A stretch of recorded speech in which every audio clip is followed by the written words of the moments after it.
This first lesson is from Luke chapter 12. It says, someone in the crowd said to Jesus, Tell my brother to divide the family inheritance with me. But Jesus said to him, Friend, who set me to be a judge over you? And then he said to them, Take care. Be on your guard against all kinds of greed, for one's life does not consist in the abundance of possessions. And then he told them this story. The land of a rich man produced abundantly. And he thought to himself, What should I do, for I have no place to store all these crops? And then he said to himself, I will do this. I will pull down my barns and build larger ones, and there I will store all my grain and all my goods. And I will say to my soul, Soul, you have ample goods laid up for many years. Now you may relax, eat, drink, and be self-content. But God said to him, You are foolish. This very night your life is being demanded of you, and the things you have prepared, whose are they going to be? So it is with those who store up treasures for themselves, but are not rich toward God. It is hard to see this farmer for who he truly is. I don't know about you, but I need this person to be a bad person.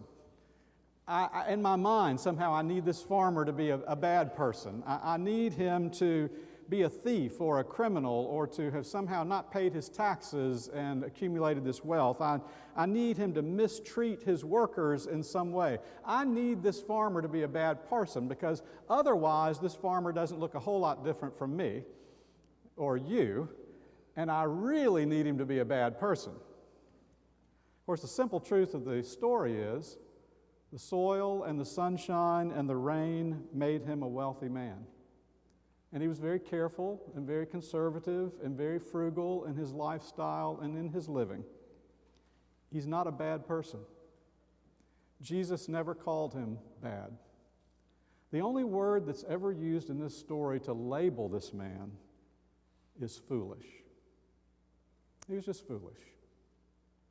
He had been given this one life by God, and not knowing how long it was going to last, he chose to hoard and hold to himself all that he had. And the result was his stuff kind of became his God, and in the living that out, he never really had regard for anyone else or anyone else's needs. You know the two greatest commandments, to love the Lord with all your heart, soul, mind, and strength, and love your neighbor as yourself. But God and neighbor are nowhere in this story. In fact, if you read the story closely, he's truly not a bad person. But he does live for himself. He talks to himself. He plans for himself. He even congratulates himself. He's not a bad man. He's just foolish. And life ends more quickly than he imagined, and nothing that he had held on to could he take with him. It's kind of illustrative of that line Jesus uses later. What does it profit a man if he gains the whole world and loses his own sense of self? Now I know what you're probably thinking. What in the world is Jim doing? This is the Furman Singers Choir, alumni choir, singing this. We're supposed to be talking about music this morning. They're going to be singing several songs later today. And what Jim usually does is he sets up the service for us. He kind of gives us a meditation and sets up the service, but he has read a story this morning that has absolutely nothing to do with music, and music is nowhere in the story. And that's my point. There is no music in this text. There's no music in this man's life. His whole life, according to the story, is defined by barns and harvests and concern for self. There's no music in the story. And you and I both know that music, art, especially music, always calls us to something larger than ourselves. It helps us to imagine what can be. It helps us to place words and feelings on what is in life. It gives us a language to express ourselves to others, how we feel about others. It's a language that expresses ourselves to God and how we feel about God. And when nothing else or no one else can touch us or teach us or shape us, music has a way of shaping a moment and shaping a life. It is absolutely no accident that the center of our holy book is 150 songs. It's no accident that the most dominant prophet of the Old Testament is Isaiah, which is a collection of servant songs. When the children of Israel crossed the Red Sea, Moses did not break out in a sermon. Miriam broke out in a song. When the Annunciation of Jesus' birth came to Mary, the Magnificat, she broke out in song. In Philippians chapter 2, when Paul has to describe Jesus, he quotes the oldest and most ancient of Christian hymns. And every vision of the throne in the book of Revelation is a vision of people gathered and singing. This man is building barns, hoarding grain, forgetting God and others, focusing on his own anxious needs and desires. It is not hard to notice there is no music in his life. No music shaping his life.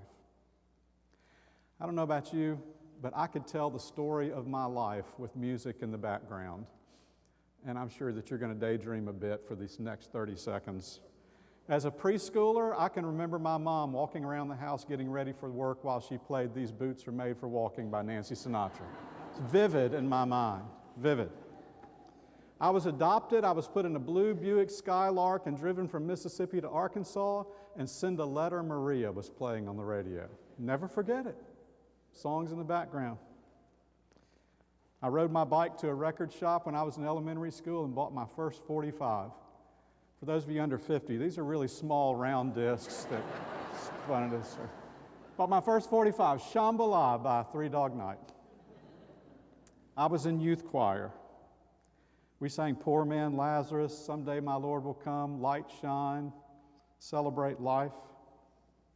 First song I learned on the guitar, Snowbird by Anne Murray.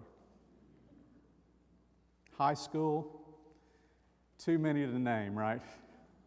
Still the One, Beast of Burden, Blinded by the Light, We Will Rock You. It just goes on and on and on. You know what I'm talking about, don't you? Specific moments, specific places, specific people attached to specific songs, because music has the power to shape a life or a moment. And the person who sets aside music for just building barns never gets shaped that way. So for the next portion of this hour, I want to invite you to listen. And rather than being shaped by the worries and projects and deadlines that you brought into this space, listen. Let a melody or a tune, let the words of a hymn or a song or an anthem shape your life in this moment. And remember it.